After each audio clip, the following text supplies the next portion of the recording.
intelektual. Yang kelima itu kerangka kerja sekolah, karena seluruh kegiatan belajar mengajar disusun berdasarkan kurikulum.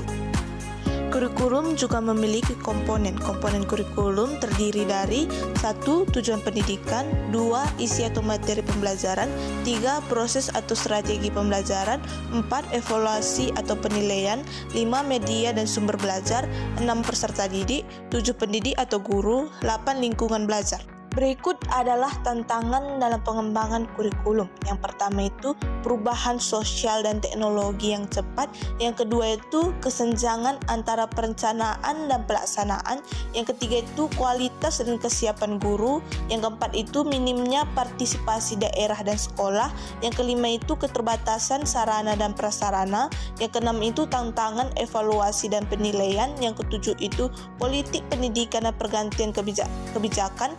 Yang ke-8 itu kurangnya keterlibatan masyarakat dan dunia usaha. Yang ke-9 itu tantangan dan penguatan karakter dan nilai. Yang ke-10 itu kurangnya monitoring dan evaluasi berkala. Kita masuk ke kesimpulan. Pengembangan kurikulum merupakan proses yang kompleks dan strategi dalam sistem pendidikan.